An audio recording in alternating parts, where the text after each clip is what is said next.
kita berharap pada TNI dan Polri tetap teguh, tetap tangguh, tetap utuh untuk membela NKRI.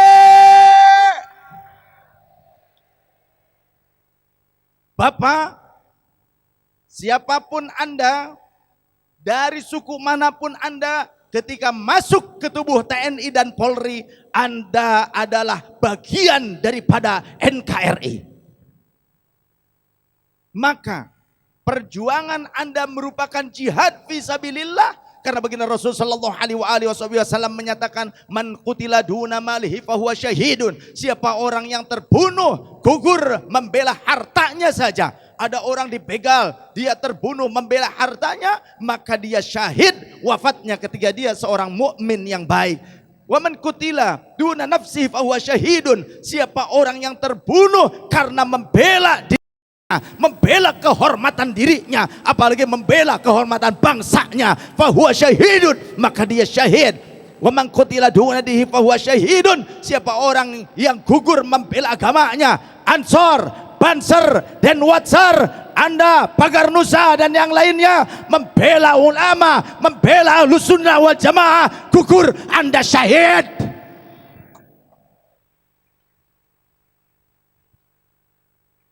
Waman qutila duna dammihi fahuwa syahidun. Siapa orang yang terbunuh karena membela darahnya, membela tumpah darahnya, membela bangsa dan negaranya, tanah air Indonesia, maka syahid, dia syahid. Tak ayal lagi para ulama dan santri NU yang telah gugur pada masa membela kemerdekaan negara Indonesia, bangsa Indonesia sebelum terbentuk negara kesatuan Republik Indonesia. Bangsa Indonesia terjajah pada saat itu, maka kita tahu resolusi jihad yang dikomandoi oleh Hadratus Hasyim Asy'ari, yang kemudian muncul pertempuran di Surabaya terjadi pada saat itu. Maka mbah saya, ayah dari nenek saya, 23 hari jalan dari Jawa Barat. Beliau Tubagus Muhammad Mansur, beliau salah satu komandan pasukan Hizbullah dan Siliwangi, jalan kaki 23 hari ke Surabaya. Di sana bukan berarti tiduran pinggir pantai pakai kacamata ngerokok, bukan, tapi ke sana perang, bertempur di sana, gerilya. Maka kita tahu ternyata NU punya andil untuk kemerdekaan bangsa Indonesia.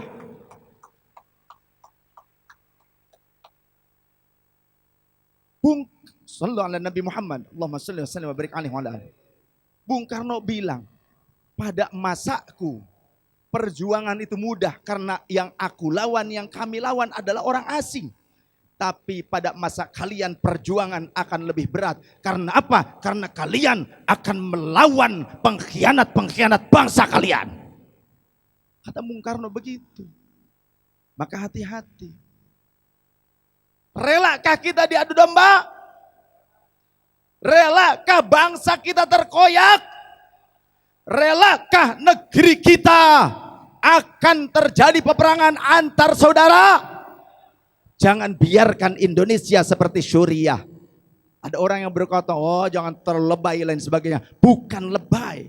Ini hasil dari pengamatan, hasil daripada pengujian secara kultur, secara keadaan, kemudian juga secara geopolitik, diuji di antara narasumber-narasumbernya dari negeri-negeri yang sudah porak-poranda. Syekh Taufik Al-Buti datang ke Indonesia, kemudian datang ke NU. Beliau sampai bilang, saya ini mimpi sudah ada di surga atau gimana ya? Kenapa? Kok saya berada di tengah kaum muslimin ngadain pengajian bebas? Sebanyak ini, Jam'iyah Nahdliyin Nahdliyat, mereka antusias sampai tengah malam, kok masih tetap saja mereka duduk dengan aman santai. Padahal di negeri kami, di Syam, di Suriah, ayah saya sendiri, kata beliau, syahid gugur pada saat menyampaikan kajian di salah satu masjid di distrik Damaskus. Syekh Said Ramdan Al-Buti wafat pada saat mengajar. Di Indonesia pengajian di mana-mana, betul? Tabligh akbar jangankan di dalam ruangan, di luar ruangan saya sering kemana-mana. Saya pernah ke Kalimantan Tengah juga, ke Lamandau. Yang hadir bukan cuma orang-orang muslim. Yang hadir ada kepala-kepala dinas yang non muslim juga.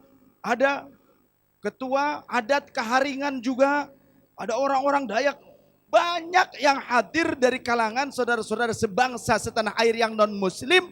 Mereka merasa nyaman, mereka senang pada saat saya menyampaikan kajian pada saat itu. Tidak ada yang mempermasalahkan, tidak ada yang berupaya untuk menyakiti saya. Dari kalangan orang non muslim tidak ada, dari kalangan orang muslim di sana tidak ada. Tidak ada yang berupaya untuk mencekal saya pengajian. Tidak ada, bebas di Indonesia. Tapi kenapa kok ada istilah kriminisi milikiti ulama? Sallu ala Nabi Muhammad. Ketika dikaji ternyata bukan terjadi kriminalisasi ulama. Tapi ada sebagian orang yang digadang-gadang jadi ulama tapi perilakunya kriminal. Betul. Bicara seenak udelnya saja, menghina, memfitnah orang lain. Dia pikir katanya membela agama. Hei, saya katakan agama tidak dibela dengan caci maki, betul? Agama dibela dengan tingkah laku yang baik, dengan akhlak yang mulia. Itu agama dibela. Ini aneh. Mencaci maki, menghina dina, bikin hoax lain sebagainya, dibela hoax sekarang itu tuh. Ya. Kalau petinju hook, nah itu wajar dibela gitu, hore. Nah ini berita-berita bohong, dibela habis-habisan, masya Allah. Tabayun dulu ke, tanya dulu ke, Polri nangkep orang-orang yang berupaya untuk mengacaukan acara pengajian, contoh. Yang teriak-teriak di Indonesia ada kriminalisasi ulama. Tapi pada saat ada ulama ngaji di suatu tempat, diundang pengajian, ada yang teriak, wah bubarkan. Ditangkap oleh Polri. Polri dianggap mengkriminalisasi. Halo? Masih waras? Masih waras? Alhamdulillah. Ini berkat tahlilan. Berkat tahlilan. Insyaallah tahlilan bae sing akeh ben ora pekok. Ya. Kenapa saya bilang tahlilan? Kata baginda Rasul, jaddidu imanakum bila ilaha illallah. Pertebal iman kalian, perbaharui terus, refresh iman kalian, perkuat iman kalian dengan memperbanyak mengucapkan la ilaha illallah. Begitu. Maka kalau saya jadi presiden nanti ulama-ulama NU, jamaah NU semuanya, termasuk yang TNI, Polri yang NU-nya, saya undang ke istana ngapain? Tahlilan. La ilaha illallah, la ilaha illallah. Kenapa? Supaya tidak ada fitnah lagi bahwa pemerintah anti kalimat tauhid.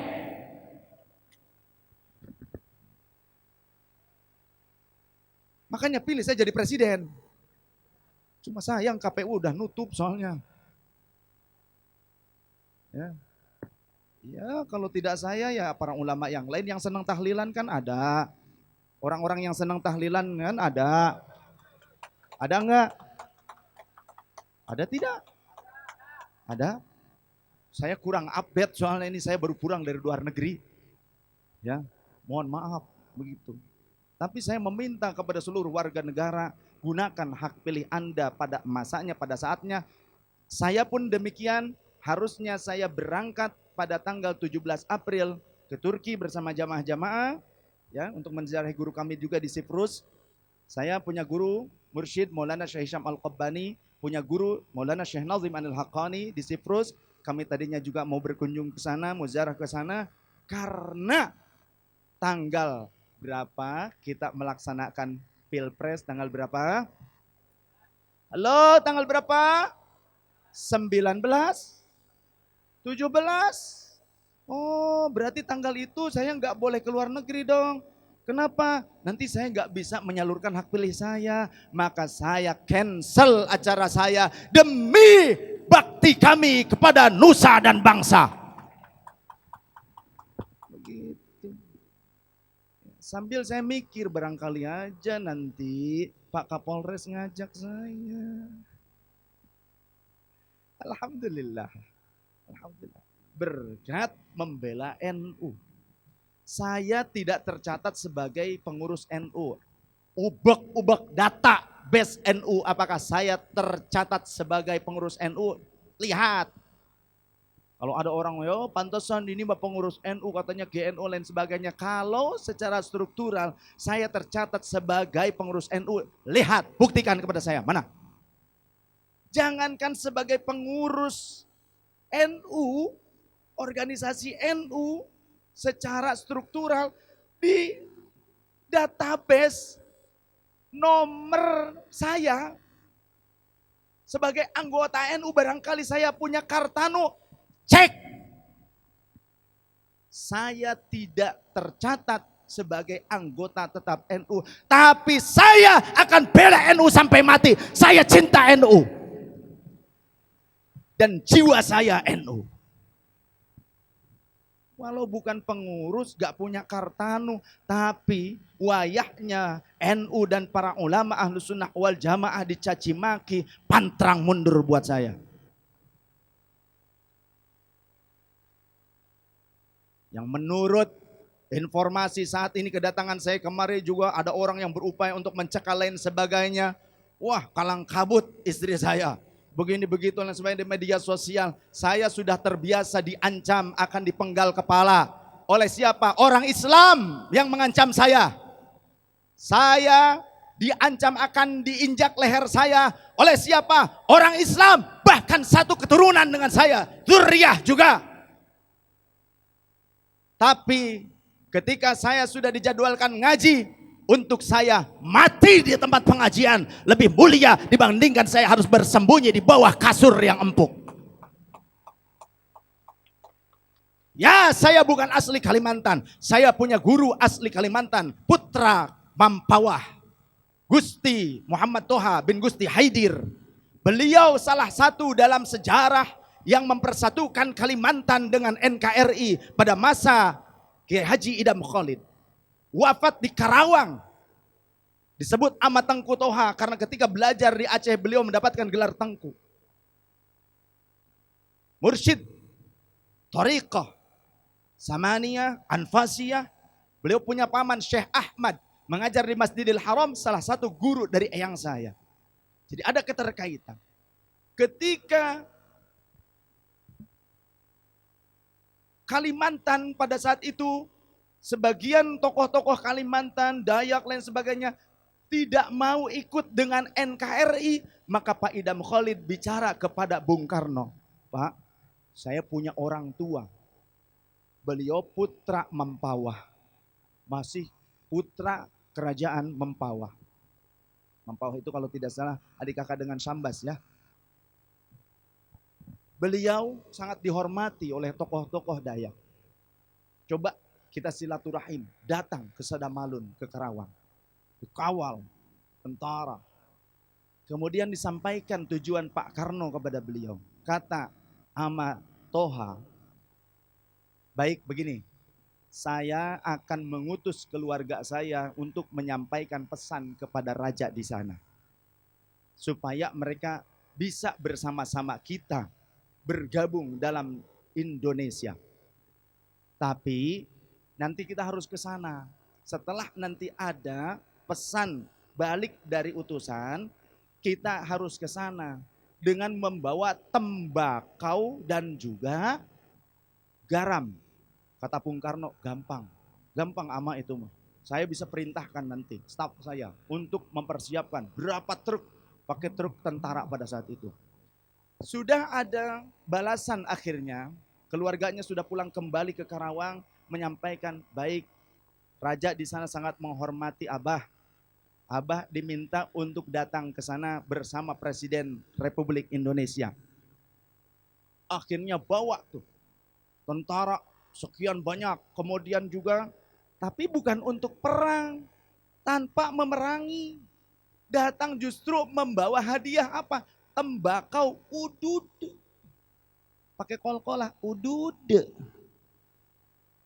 Tembakau dan juga garam. Dibawa ke Kalimantan pada saat itu warga-warga Dayak sudah seperti ini duduk. Gusti Taha, Gusti Taha. Dihormati ternyata karena beliau dzurriyyah Rasul juga. Kemudian sesampainya berjumpa dengan Raja Dayak. Turun dari rumah yang paling tinggi. Ya, pohon yang paling tinggi rumahnya di atas. Mencil. Turun ke bawah tapi tidak ke tanah, ada rumah panjang. Katanya begitu, betul. Rumah panjang itu untuk menerima tamu istimewa. Nah, di rumah panjang itu, jadi tidak di tanah, tidak. Di rumah panjang tinggi, tetap tinggi. Di situ disediakan, ada seperti ya bambu lah gitu, kayu tapi gelas kayu. Cangkir kayu disediakan. Sediakan air minum. Kemudian Raja Dayak mengeluarkan kerisnya. Dimasukkan ke air cair. Silahkan Gusti Taha minum. Diminum sama Gusti Taha. Diminum. Bismillah. Alhamdulillah. Tidak ada apa-apa. Bingung sang Raja Dayak. Kemudian Gusti Taha mengeluarkan pisau kecil. Mungkin buat ngerawat kali ya, nggak tahu buat apa itu. Itu katanya dari eyang saya, dari Said Ahmad Zakaria.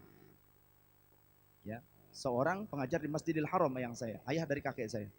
Itu hadiah dari eyang saya. Dicelupkan ke air cair.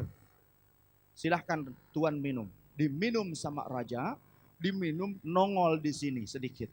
Kata Gusti Taha, kalau saya cabut tuan mati, ampun Gusti Taha. Saya akui saya kalah. Baik, saya akan ikut dengan Indonesia, tapi tolong ada syaratnya. Apa? Kirimi kami terus suplai tembakau dan juga garam. Jadi ternyata tembakau dan garam itu punya andil untuk mempersatukan Kalimantan dengan NKRI. Oh, ini senang banget ini yang tukang ngadu bako ini. Wah, hidup bako gitu ya. Masya Allah. Saya tidak ngerokok, tapi tidak mengharamkan juga saya, begitu ya. Saya tidak mengharamkan rokok, saya tidak merokok tapi begitu. Bagaimana dong Bib? Jangan ngasih Bib buat beli rokok, jangan. Sudah Pak, mentahannya aja buat saya. Gak usah Pak, transfer aja sekarang mah, gampang. Dan musimnya musim zaman now gitu loh. NU ini tidak anti dengan produk-produk baru. NU ini tidak anti dengan hal-hal yang berbau produk-produk yang milenial. Contoh, ketika sodako, zakat menggunakan sistem transfer, klik pay, contoh gitu. Boleh gak? Boleh gak? Boleh gak? Boleh. Kenapa enggak? Asal niatnya saja untuk zakat. Boleh. Zaman Rasul ada enggak zakat pakai transfer? Ada tidak? Enggak ada. Nah sekarang yang suka bilang ini bid'ah, itu bid'ah lain sebagainya, ternyata juga menggunakan bid'ah. Mana? Ya zakat fitrahnya juga pakai beras. Rasulullah itu enggak pakai beras. Rasul pakai gandum atau pakai kurma, benar enggak? Jadi yang apa-apa bid'ah, apa-apa bid'ah. Terlebih lagi sekarang apa-apa juga transfer, mereka ikutan juga. Nah zakat itu kan produk hukumnya Islam, itu merupakan rukun, itu merupakan hal yang wajib, tapi menggunakan produk baru, produk yang tidak ada pada masa Rasul, sistem transfer, perbankan, tidak masalah. Kenapa mereka mempermasalahkan amaliyah NU yang lain, tapi mereka menggunakan amaliyah yang mereka suka, yang mereka anggap itu bukan bid'ah. Tahlilan bid'ah, maulid bid'ah, yang lain bid'ah, tawassul bid'ah. Akan tetapi Quran Android tidak bid'ah. Apakah ada hadisnya wa kana Nabi sallallahu alaihi wasallam yaftahu Qur'anan Androidan wa ismuhu Xiaomi? Ada? Rasulullah membuka Quran Android namanya Xiaomi? Enggak ada. Baca Quran produk ibadah, betul tidak? Sedangkan Android kan produk baru bid'ah. Jadi ibadah pakai bid'ah sama saja. Oh itu bukan bid'ah. Tuh kalau itu bukan bid'ah. Yang lain bid'ah itu bukan bid'ah, padahal bid'ah. Jadi bid'ahnya bid'ah sekarang dewe. Yang seneng tidak dianggap bid'ah, yang tidak senang dianggap bid'ah. Termasuk mencaci maki orang lain dianggap bukan bid'ah. Menghina para ulama dianggap bukan bid'ah. Menghina sesama, menyakiti sesama bukan bid'ah dianggapnya, tapi itu perjuangan, itu adalah jihad fisabilillah katanya. Maka perlu kita pelajari bagaimana ajaran Rasul sallallahu alaihi wasallam. Bagi Rasul pernah bertanya, atadruna mal muflisu? Apakah kalian mengerti siapa itu orang yang bangkrut? Maka para sahabat menjawab, al-muflisu fina man la dirham lahu wala mata. Orang yang bangkrut di antara kami adalah orang yang tidak memiliki uang sedikit pun, tidak memiliki harta secuil pun ya Rasulullah. Maka baginda Rasul kemudian menimpali, al-muflisu min ummati. Orang yang bangkrut di antara umatku adalah orang yang ya'ti yaumal qiyamati bi salatihi wa siyamihi wa zakatihi. Orang yang pada hari kiamat dia membawa pahala salatnya, pahala puasanya, pahala zakatnya. Wa ya'ti qad syatama hadza, tapi dia pun telah membawa dosa, dia telah mencaci maki, mencibir si fulan. Wa qadzaba hadza, dia telah memfitnah ulama-ulama NU. Kemudian wa daraba hadza, dia telah memukul si fulan. Wa akala dama hadza, dia sudah korupsi, makan harta rakyat, contoh. Kemudian wasafaka dama hadza, ia telah menggelontorkan darah si fulan, jadi teroris, ngebom, membunuh sesama muslim, dianggap jihad fisabilillah, padahal jihad di jalan Matraman. Dia pikir jihad di jalan Allah, padahal jihad di jalan Matraman, ngebom yang kemarin itu. Maka akan diambil min hasanatihi, fayukhadhu min hasanatihi ilai, atau hadza. Dia akan diambil kebaikan-kebaikannya untuk si fulan. Wa min hasanatihi hadza, untuk si fulan lagi dari kebaikan si ini yang tadi melakukan keburukan, mencaci maki, menghina, memfitnah. Hatta idza faniyat hasanatuhu, sehingga ketika habis kebaikan-kebaikannya, faturiha min sayyi'atihim ilaihi, maka akan dilemparkan keburukan orang lain kepadanya, summa turiha finnar, kemudian dia akan dilemparkan ke dalam neraka. Walaupun banyak amalnya, ya, banyak sholatnya, ya, banyak puasanya, ya, banyak wiridnya, ya, banyak hajinya, ya, banyak sedekah dan zakatnya, ya, tapi ketika senang memfitnah orang lain, menyakiti orang lain, mengambil hak orang lain, memukul orang lain, maka akan habis pahala itu, kosong melompong, bahkan justru akan menerima keburukan-keburukan orang lain. Terlebih lagi juga perbuatan bid'ah yang lainnya adalah memberontak. Maka ini sudah ada pada masa Rasulullah SAW konsekuensinya. Man atakum wa amrukum jami'un ala rajulin wahidin. Siapa yang datang kepada kalian sedangkan kalian sudah sepakat memilih dan mendapatkan seseorang yang terpilih menjadi pemimpin yang sah secara undang-undang untuk menjadi pemimpin kalian, akan tetapi ada orang yang datang, man atakum wa amrukum jami'un ala rajulin wahidin ayyashqa asakum, orang yang datang ini bertujuan untuk mematahkan tongkat kepemimpinan kalian, au yufarriqu jama'atakum, atau untuk memecah belah persatuan bangsa kalian. Apa konsekuensinya? Faktulu, lawan, bina kalau masih bisa dibina, tapi ketika melawan angkat senjata, lanjutkan, binasakan. Kita dorong TNI, Polri untuk bisa tegas menindak upaya-upaya pemberontakan di negeri kita. Jika bisa dengan cara persuasif, lakukan dengan cara persuasif. Maka itu peran para ulama NU. Jangan hanya kita mimpin tahlilan saja, jangan hanya kita mimpin maulidan saja, jangan hanya kita mimpin ziarah kubur saja, tapi ulama NU harus multi, harus menjadi ulama yang menjadi supermarket.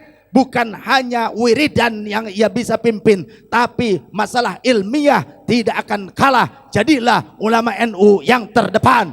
Amin. Tolong.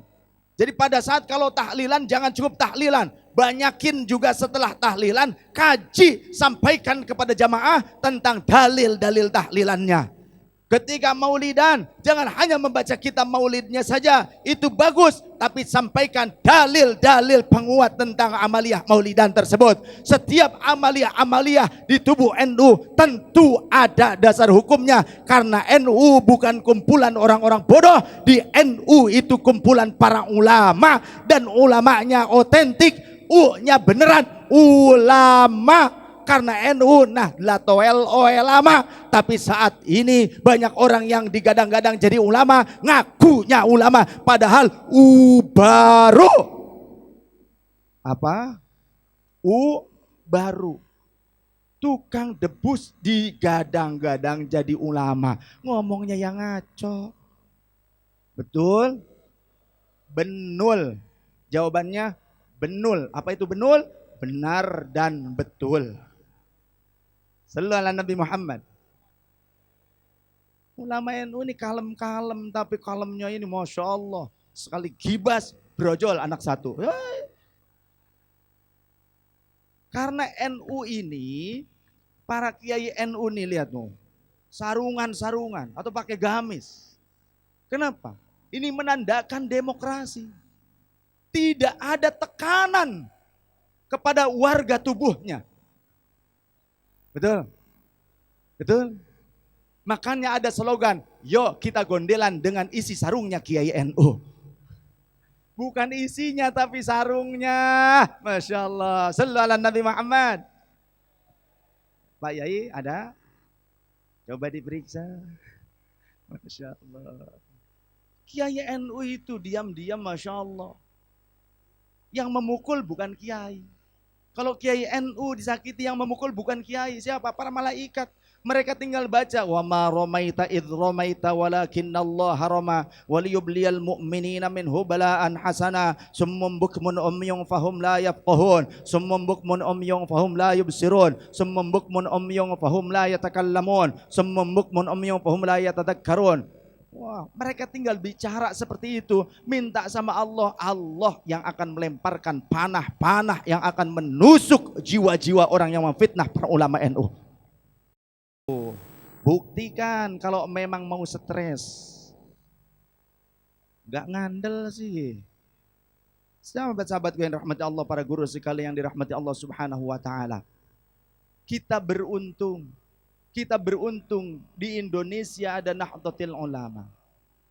Karena Nahdlatul Ulama bukan hanya memperjuangkan Islam dalam akidah Ahlus Sunnah wal Jamaah, tapi juga Nahdlatul Ulama sudah terbukti mencatatkan tinta emas untuk menjaga dan merawat negara kesatuan Republik Indonesia.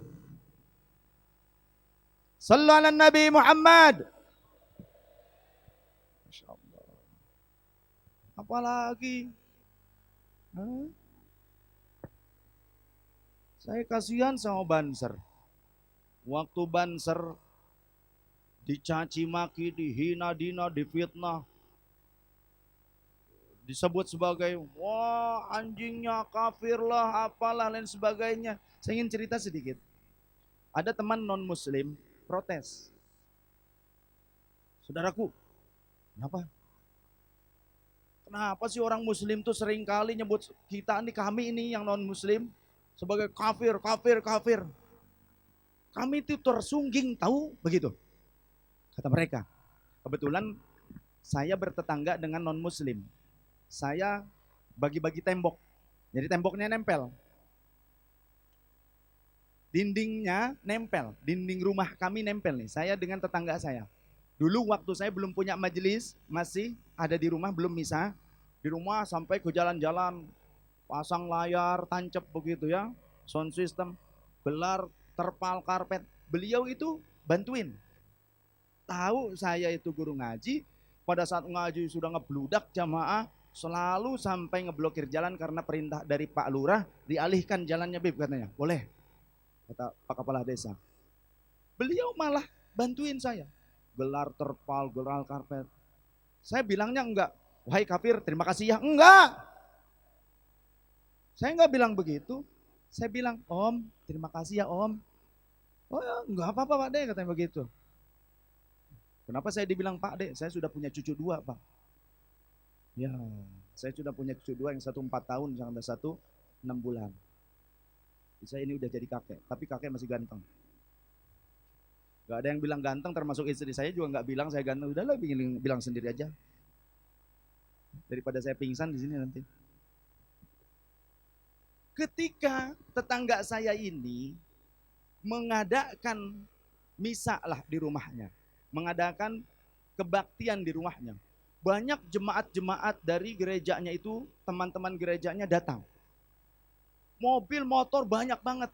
Nah, saya giliran, saya ngatur parkir. Saya yang parkirin motor, saya yang parkirin mobil supaya tidak menghalangi rumah-rumah tetangga yang lainnya. Saya yang jaga, tongkrongin sama saya. Pakai 2.000 nggak? Nggak usah, gratis. Kalau 2.000 ya itu mah tukang parkir apa? Masya Allah, ngeledek nih. Alhamdulillah seperti itu. Apa lantas karena saya bantuin orang-orang yang datang mau mengadakan kebaktian di tetangga saya bantu untuk mengatur parkirannya, apa lantas saya disebut kafir? Masya Allah, gitu amat. Makanya coba lihat sejarah. Sebuah kuil gereja yang diyakini tempat lahirnya Nabiullah Isa alaihissalam di Yerusalem, siapa yang menjaganya? Siapa yang megang kuncinya? Keluarga muslim sejak zaman sahabat Umar. Ketika sahabat Umar melakukan pembukaan Yerusalem, perebutan Yerusalem, maka sepakat orang-orang non-muslim untuk memberikan kunci yang akan mengurusnya adalah sang khalifah. Tapi ketika Khalifah Umar akan kembali ke Madinah, beliau menunjuk seorang sahabat untuk menjadi pengurus gereja atau kuil yang diyakini tempat lahirnya Nabiullah Isa alaihissalam. Sampai sekarang keturunannya tetap muslim, gak ada satupun yang keluar dari Islam. Hafiz Quran semuanya, yang megang kunci gerejanya orang muslim turun temurun. Yang mempersiapkan air sucinya untuk orang-orang Nasrani, orang muslim sekeluarga turun temurun. Yang mempersiapkan lilin-lilinnya orang muslim turun temurun. Pertanyaan saya, beranikah Anda di sini? Ada yang berani menyebutkan keluarga muslim tersebut dari zaman Sayyidina Umar sebagai orang yang kafir murtad? Ada berani? Ayo, ada yang berani nggak?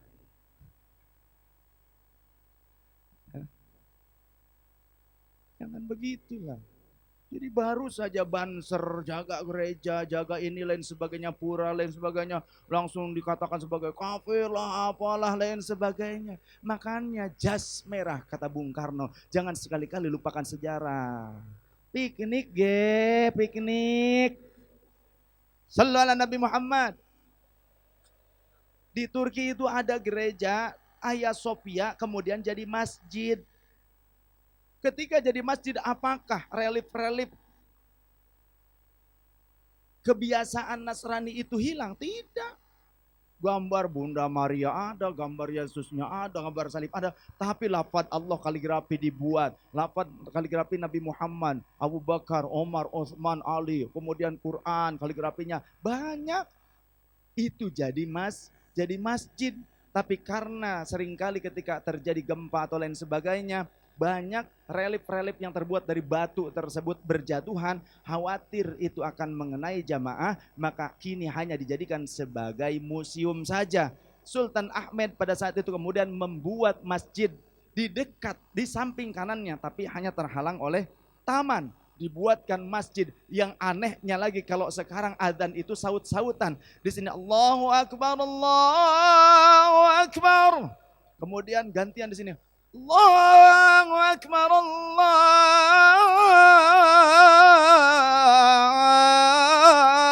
Akbar. Begitu gaya Turki. Tapi enggak sebagus Qori tadi, Masya Allah. Qori, Masya Allah, luar biasa ya. Akhinal Fadil, mudah-mudahan Allah rahmati beliau.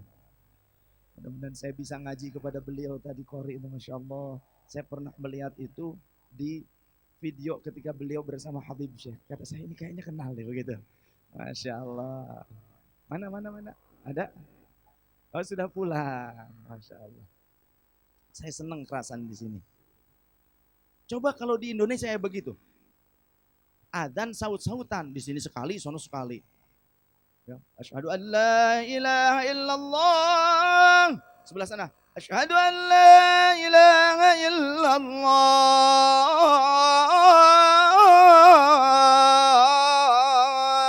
Saut-sautan. Kalau di Indonesia kira-kira akan dibilang apa? Sesat. Siapa yang bilang sesat? Orang yang pekok kurang piknik. Makanya piknik. Bilang piknik, saya sendiri kurang piknik ternyata. Alhamdulillah nih piknik ke Balikpapan justru berkah. Karena apa? Karena bisa ikut serta untuk meramaikan, untuk khidmat pada NU, pada harlah NU yang mulia ini. Amin. Semoga kita husnul khotimah. Husnul khotimah. Husnul khotimah.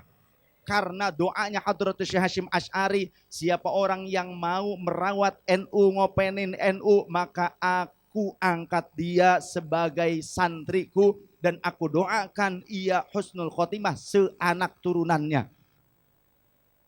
Andaipun walaupun saya tidak masuk ke dalam struktural, maka minimal jiwa saya ini sebagai pejuang, diakui sebagai pejuang NU. Amin. Karena jadi NU bukan hanya mengaku sebagai NU, tapi jadi NU perlu dilandasi dengan beberapa hal. Yang pertama adalah amaliyah.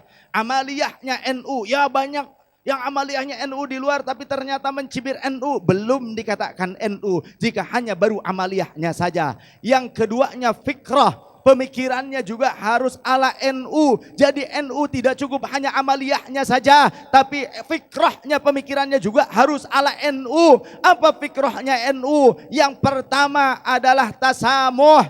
Tasamuh itu adalah, halo, apa tasamuh? Orang NU harus tahu tasamuh apa? Tasamuh toleran. NU harus toleran. Jangankan kita selaku hamba Allah, Allah saja toleran. Di dalam Al-Quran Allah menyatakan faman syaa'a falyu'min wa man syaa'a falyakfur. Surah apa? Al-Kahfi. Wallahu wa rasul an nabi muradi wa makna. Siapa orang yang ingin beriman, berimanlah dan terima konsekuensi keimanannya. Tidak akan dipaksa la ikraha fiddin. Tidak akan dipaksa seseorang untuk mengikuti agama Islam. Yang non muslim tidak akan dipaksa masuk Islam. Tidak, itu cara NU. Walaupun kita berbeda agama, tapi kita satu bangsa, negara, Kesatuan Republik Indonesia. Jika kita tidak bersaudara dalam akidah, kita masih bersaudara dalam tanah air Indonesia sebagai putra-putri terbaik bangsa. Begitu dong. Siapa yang ingin kufur silahkan kufur, tapi ambil konsekuensinya, terima sebagai orang yang kufur. Allah sudah memberitahukan kepada kita segalanya, mana jalan kebaikan, mana jalan keburukan. Fa'alhamaha fujuraha wa taqwaha. Begitu. Allah telah memberikan, mengilhamkan kepada kita, memberitahukan mana jalan yang buruk, yang fujur, mana jalan ketakwaan. Allah sudah berikan itu kepada kita. Allah sampaikan melalui Al-Quran. Al-Quran tidak hanya bisa dimengerti hanya dengan tekstual saja, dengan pengertian secara harfiah saja. Kita harus datang kepada para ulama yang ahli. Kalau kita hanya mengandalkan Al-Quran dan Sunnah sebatas terjemahan saja, ya sekarang banyak orang yang jargonnya kembali pada Al-Quran dan Sunnah, tapi ternyata tidak paham pada Al-Quran dan Sunnah. Banyak orang yang hanya mencukupkan untuk menghafal Al-Quran, tapi ternyata tidak paham dengan Al-Quran. Allah sendiri sudah menyatakan dalam Al-Quran, "Tsumma awrathnal kitaba alladzina istafaina min ibadina, faminhum zalimun li nafsi, wa minhum muqtasid, wa minhum sabiqun bil khairati biidznillah. Wallahu wa rasuluhu a'lam bimuradi wa makna." Telah kami wariskan Al-Quran ini kepada sebagian hamba-hamba kami yang terpilih. Tapi walaupun hafal Quran terbagi menjadi 3 kategori. Yang pertama, faminhum zalimun li nafsi, ya hafal Quran tapi bertolak belakang dengan isi Al-Quran. Mana? Seperti Snock Hargrans, dia hafal Al-Quran kemudian mengganti nama menjadi Syekh Abdul Ghaffar, bahkan diangkat menjadi menantu oleh salah seorang ulama di wilayah Sumatera. Ternyata dia adalah misionaris dari Belanda yang ingin mengacak-ngacak umat Islam di Indonesia. Dibuat umat Islam di Indonesia menjadi perang saudara. Terjadi perang padri, terjadi ini lain sebagainya. Itu bukan oleh orang yang tidak hafal Quran, tapi ternyata orang yang hafal Quran. Maka jangan hanya kita merasa kagum dengan orang yang hafal Quran, tapi bertolak belakang dengan substansinya Al-Quran, karena itu sama dengan monyet ngagugulung kalapa. Kenapa saya bilang begitu? Ibnu Muljam hafal Quran, tapi dia membunuh Sayyidina Ali karramallahu wajhah. Sayyidina Utsman juga dibunuh oleh orang yang hafal Quran. Bahkan tadi Ibnu Muljam itu ketika masa kekhalifahan Sayyidina Umar radhiyallahu an, sahabat Amr bin As di Mesir menjadi gubernur, beliau meminta tolong kepada khalifah untuk mengirimkan orang-orang yang akan mengajarkan Al-Quran di Mesir. Maka yang memimpin pasukan, yang memimpin kelompok pengajar Al-Quran untuk ke Mesir itu Ibnu Muljam, yang di kemudian hari ternyata justru membunuh Sayyidina Ali karramallahu wajhah. Hafal Quran tapi tidak sesuai dengan isi kandungan Al-Quran, tidak sesuai dengan maqasidus syariahnya Al-Quran. Tapi sekarang banyak juga warga NU yang mencukupkan anaknya dititipkan ke pesantren tahfidz tanpa mempelajari fikihnya. Hati-hati, bukan berarti tidak bagus, itu bagus tapi belum sempurna. Yo, datangkan ke ulama-ulama NU, karena di dalam kebiasaan ulama NU memahami konteks substansi Al-Quran dan hadis tidak hanya cukup dengan memahami bahasa Arab secara lafziyah. Mereka memerlukan perangkat ilmu yang cukup banyak, nahwu, sorof, badai, bayan, ma'ani, mantek, balaghah, arud dan lain sebagainya, usul fikih, kemudian asbabun nuzul ayat, asbabul wurud hadis, kemudian ilmu nasikh mansuhnya, usul fikihnya, mansukhul ayah bil ayah, mansukhul ayah bis sunnah, mansukhus sunnah bis sunnah, mansukhus sunnah bil ayah. Kemudian lagi dalam istinbat hukum perlu perangkat-perangkat yang begitu banyak, gak cukup. Nah kita ini baru ngapalin sorof saja, tasrifan aja. Nasoroyan suruh nasron, aduh ini apa ya, inilah apalah. Kafaro yukafiru. Kafaro yukafiru. Tasrif waheula sing bener. Setuju? Nasrif saja yang bener dulu. Halo. Kafaro yukafiru. Masya Allah. Nah, di NU tuh nggak semena-mena hanya bisa bahasa Arab ngomong anak ane ente antum ini antum, pokoknya sudah paling fasihatu antumnya doang begitu. Nggak cukup kita ngidung-ngidung, karena unta juga lebih ngidung, lebih ngarab. Tapi dia nggak bisa paham Al-Quran dan Sunnah, betul. Nah orang Arab tidak semuanya juga paham. Banyak yang buta huruf juga banyak. Bahkan yang ngajarnya orang Indonesia datang ke sana jadi pengajar banyak. Cuma anehnya sekarang, kalau orang baru pintar terjemahan digadang-gadang jadi ulama, tapi orang yang kumlod, summa kumlod, lulusan Ummul Qura, yang ternyata beliau dididik di Ummul Qura tempat pencetakan orang-orang Salafi Wahabi, tapi ternyata orang ini walaupun lulusan terbaik summa kumlod, keluar dari sana kenapa tidak menjadi ulama Wahabi, bahkan membongkar kebobrokan Wahabi. Maka apa yang terjadi? Siap-siap kemudian difitnah. Itulah Kiai Haji Said Akil Siraj.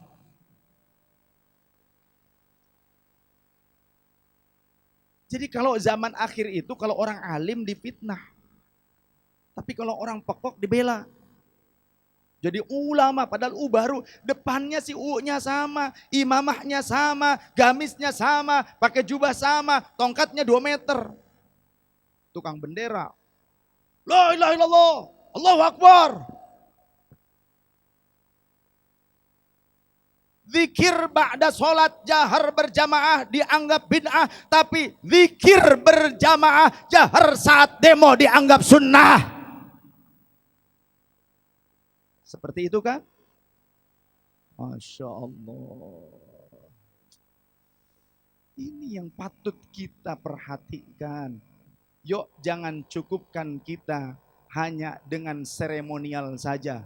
Mari kita bangun NU menjadi NU yang siap untuk menghadapi kejadian, menghadapi perubahan-perubahan masa depan. NU yang siap untuk maju menghadapi perubahan zaman, yang NU pun tetap siap untuk merawat kesatuan Republik Indonesia. NKRI, saya ingin mengapresiasi Banser lah, ya, karena yang saya tahu Banser sudah menorehkan sejarah yang luar biasa ketika NU berhadapan dengan PKI. Ada orang protes, kenapa saya selalu dibilang kafir oleh orang-orang Muslim? Saya bilang, wahai sahabatku, wahai saudaraku sebangsa setanah air, Om, jangankan Anda cuma dikatakan kafir. Kalau kiai NU, ulama NU itu lengkap. Bagaimana lengkap? Ulama NU bukan cuma disebut kafir, ulama NU disebut PKI, ulama NU disebut liberal, ulama NU disebut Syiah, ulama NU disebut ini dan itu lain sebagainya. Bukan cuma dituduh kafir, padahal Islam orang alim dituduhnya lengkap. Ada liberal, ada Syiah, ada kafir, ada inilah itu lain sebagainya. Bagaimana Om? Kata saya, oh begitu ya, berarti mendingan saya ya orang yang kalian sebut kafir, orang non muslim. Berarti kalau saya jadi muslim, saya nanti akan dituduh lagi jadi Syiah, jadi liberal, jadi ini lain. Sudahlah, akhirnya saya nggak mau jadi Islam. Begitu akhirnya. Itu akibat apa? Akibat ada orang yang hafal Quran tapi mudah menuduh sana sini kafir, kopar, kafir, kopar, kafir, kopar, kafir. Ini sudah diprediksi oleh Rasulullah sallallahu alaihi wasallam, mimma akhafu rajulun alaikum rajulun qara'al Quran, mimma akhafu alaikum. Salah satu yang aku khawatirkan atas kalian adalah rajulun qara'al Quran, adanya seseorang yang membaca Al-Quran hatta idza ru'yat bahjatuhu alaih, sampai-sampai ia membuat kagum orang lain, akan tetapi infasakhu anhu, ia tertanggal dari substansinya Al-Quran, wa nabadahu wara'a dhahri, dan ia melemparkan Al-Quran ke belakang punggungnya. Bisa jadi kinayah apa? Tidak memiliki adab sopan santun kepada Al-Quran. Di Karawang sudah terjadi, ada karyawan sebuah perusahaan otomotif ke tempat pipis, ke toilet karyawan, membawa Al-Quran kecil di saku celana dekat kemaluan, sedangkan ponselnya disimpan di saku bajunya. Berarti pada saat tadi pipis, Al-Quran ada di saku celananya di dekat kemaluannya. Ternyata di sini Quran. Kebetulan jamaah saya baru masuk, orang itu baru keluar mengeluarkan Qurannya, tapi masih di dalam area toilet karyawan. Ditegur oleh jamaah saya, antum tadi bawa Al-Quran ke dalam toilet. Ya ini mah makhluk katanya.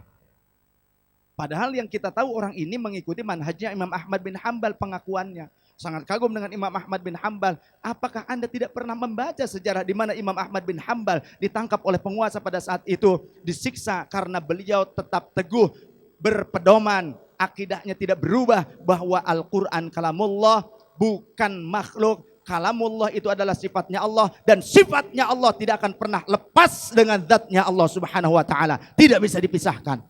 Begitu. Imam Ahmad bin Hambal kemudian disiksa, dipenjara. Imam Asy-Syafi'i yang sudah hijrah ke Mesir, beliau mendengar kabar tersebut, beliau mengirim Imam Ar-Rabi. Imam Ar-Rabi dikirim ke Baghdad. Kata Imam Asy-Syafi'i kepada Imam Ar-Rabi, wahai Rabi, sampaikan kepada Ahmad bin Hambal, aku minta gamisnya yang pernah ia pakai ketika ia dipenjara dan disiksa karena mempertahankan akidah yang pernah disampaikan olehku, hasil dari aku bermimpi berjumpa dengan Rasul, bahwa Rasul menyampaikan, wahai Syafi'i, wahai Muhammad bin Idris Asy-Syafi'i, sampaikan kepada muridmu Ahmad bin Hambal bahwa dia akan diuji, di mana penguasa pada masanya nanti akan menguji keimanannya supaya mengakui bahwa Al-Quran adalah makhluk. Katakan kepadanya, Al-Quran adalah kalamku, bukan makhlukku. Al-Quran adalah kalamku dan kalamku adalah sifatku, maka itu adalah bagian dariku.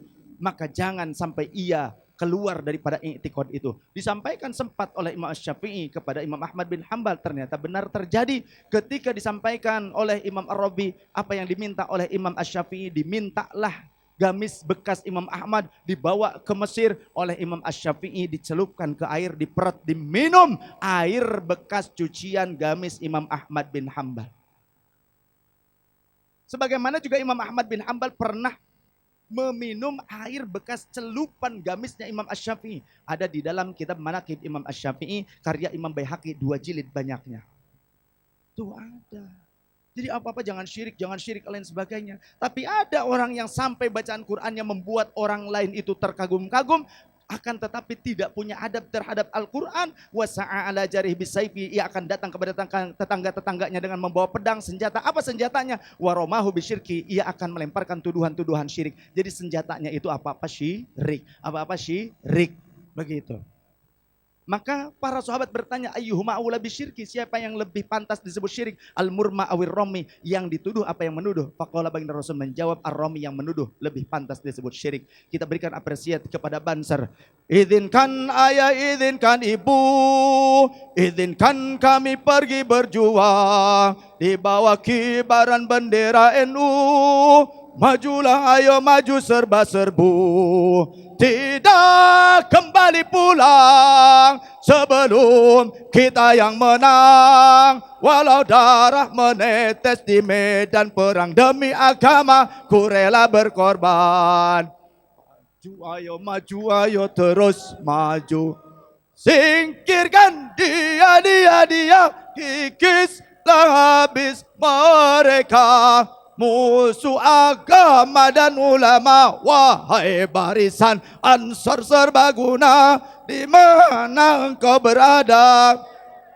Teruskanlah perjuangan demi agama, ku rela berkorban. Masya Allah. Sallu ala Nabi Muhammad. Waktunya pulang. Masya Allah.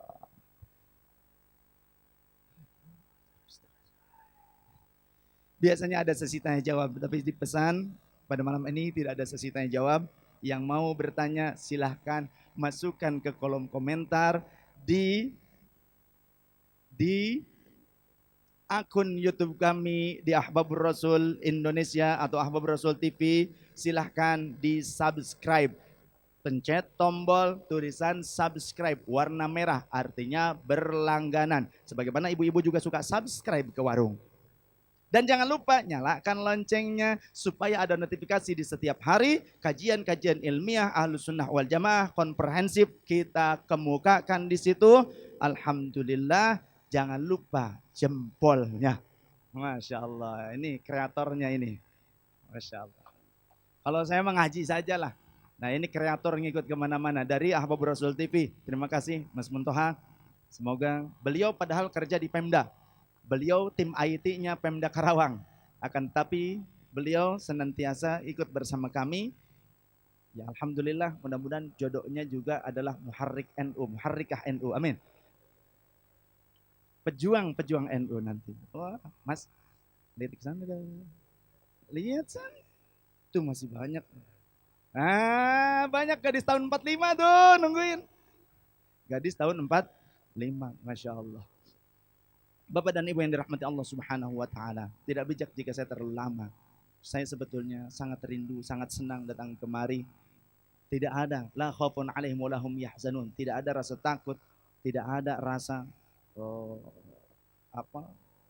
tergetar atau lain sebagainya karena upaya orang-orang yang ingin membuat hal-hal yang tidak baik. Tidak, karena buat saya semuanya adalah saudara sebangsa dan senegara. Terlebih jika mereka adalah orang-orang yang masih menganggap dirinya sebagai seorang muslim. Ketika kalian membenciku, kedua tanganku tetap terbuka lebar untuk memeluk kalian. Itu yang akan saya sampaikan kepada mereka. Kalian membenciku, aku tidak membenci kalian. Aku tetap mencintai kalian karena Allah dan karena kalian adalah umat Rasulullah sallallahu alaihi wasallam. Selama Tuhan kita sama, la ilaha illallah. Selama Rasul kita adalah Nabi Muhammad sallallahu alaihi wasallam. Selama kalian masih senang bersolawat kepada Rasulullah, selama kalian masih senang berzikir kepada Allah Subhanahu wa Ta'ala, selama kalian tetap teguh dalam akidah Ahlussunnah wal Jamaah, kalian adalah saudaraku. Ketika Ka'bah kalian sama dengan Ka'bahku, kiblat kalian sama dengan kiblatku, Quran kalian sama dengan Quranku, maka kalian adalah saudara aku. Ketika kalian berupaya memfitnahku, ketika kalian berupaya untuk membenciku, aku tak akan membenci kalian. Aku terbuka, kedua tanganku terbuka lebar untuk memeluk kalian dan mencium kening kalian. Sampaikan kepada mereka yang selama ini mungkin ada merasa diri mereka lebih baik, itu hak mereka. Mereka lebih baik betul, aku adalah orang yang hina. Tapi saya ingin mengajak kepada sahabat-sahabatku di luar sana ataupun yang di dalam sini, ketika kalian merasa menjadi orang yang besar, coba buka dada kalian, barangkali hati kalian sedang bengkak. Ketika kalian merasa bersih, coba buka hati kalian, dada kalian. Barangkali memang kalian itu sudah bersih dari amal-amal soleh sehingga tak satupun yang menempel pada diri kalian, yang tersisa hanya kekotoran-kotoran sehingga tak terlihat amal-amal kebaikan atau nilai-nilai cinta itu. Ketika kita ini mohon maaf, ini untuk sendiri. Ketika kita merasa bahwa kita adalah orang yang suci, orang yang mulia, ataupun kita merasa diri kita wangi, coba periksa hati kita. Barangkali itu bukan wanginya amal soleh dan akhlak mulia, tapi barangkali itu adalah aroma asap dari pembakaran amal kita, sehingga amal kita ternyata hilang terbakar. Yang kita anggap itu wangi ternyata adalah bau busuk dari asap pembakaran amal soleh sendiri. Tak perlu kita pandai untuk menunjuk ke depan. Ketika kita mampu menunjukkan jari kita ke depan, coba sadari ada 3 jari yang menunjuk ke arah dada kita. Artinya apa? Ketika kita mampu menunjuk ke depan, jadikan telunjuk ini sebagai ibrah, pelajaran. Untuk siapa? Untuk diri kita sendiri. Jangan kita selalu mudah untuk menjustifikasi orang lain tanpa kita sadar bahwa kita lebih butuh untuk dikoreksi.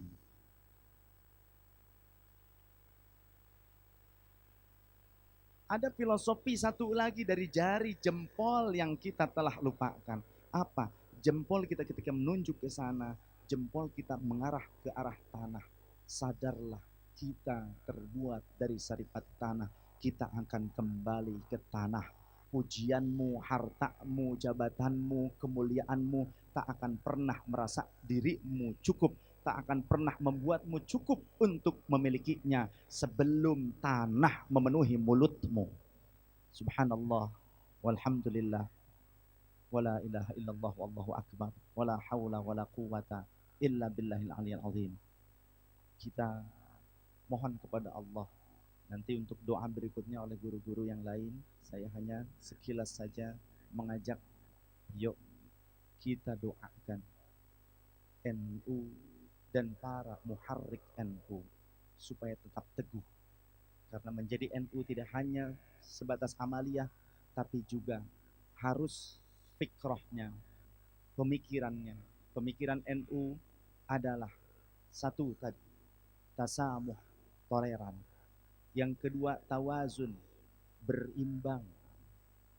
Berimbang. Tidak hanya dari satu sudut dalil, tidak hanya dari satu sudut kacamata. NU senantiasa berimbang untuk menilai suatu perkara. Kemudian juga tawazun tadi kita bisa menimbang suatu dalil bukan hanya dari satu hadis ataupun ayat Quran. NU diajarkan untuk mengumpulkan semua dalil secara komprehensif, termasuk dalam menilai orang lain. NU mengajarkan tabayyun, coba untuk dikonfirmasi. Tidak hanya menerima berita hoax kemudian ikut menyebarkan broadcast. Menjadi NU adalah menjadi anti hoax. Setuju?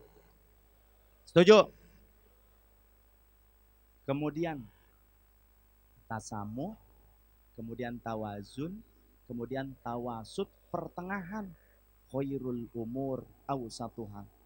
Sebaik-baik suatu perkara adalah yang pertengahan. NU tidak condong pada liberal. NU tidak condong pada garis keras.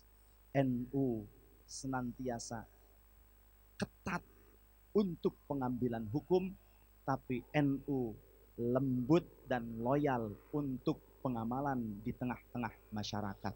Itulah NU. Kemudian juga muadalah, berkeadilan. Menjadi NU tidak menjadi orang yang fanatik buta atau asobiyah. NU dilarang untuk fanatik buta atau asobiyah. Bagi NU, siapa yang benar itu yang harus dibela. Tapi siapa yang salah, maka dia harus dibimbing, diarahkan, dinasihati, dan katakan itu salah, harus dibenahi. Menjadi NU adalah menjadi seseorang yang objektif. Siap objektif? Siap objektif? Dan kemudian selain fikrah, menjadi NU juga harus sama dalam harokahnya, pergerakannya. Jangan ngaku NU tapi jadi HTI. Jangan ngaku NU akan tapi jadi Wahabi. Jangan ngaku NU akan tetapi menjadi nano-nano.